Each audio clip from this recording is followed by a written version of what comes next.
ડીસા તાલુકાના ટેટોડા ગામે ગૌમાતાના લાભાર્થી લોક ડાયરો યોજાયો।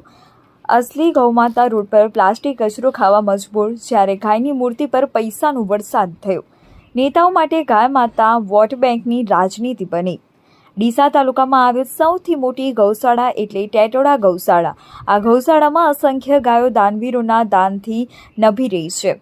ત્યારે ડીસામાં સ્વર્ગસ્થ દેવચંદજી ખેમાજી ચોકસીની પ્રથમ વાર્ષિક પુણ્યતિથિએ તેમના પરિવાર દ્વારા ટેટોડા ગૌશાળા ખાતે ગૌ માતાના લાભાર્થે લોક ડાયરાનું આયોજન કરવામાં આવ્યું હતું। આ લોક ડાયરામાં સુપ્રસિદ્ધ લોક ગાયક કીર્તિદાન ગઢવી અને અપેક્ષા પંડ્યા સહિતના કલાકારો ગૌ ભક્તિના સૂરે રેલાવ્યા હતા।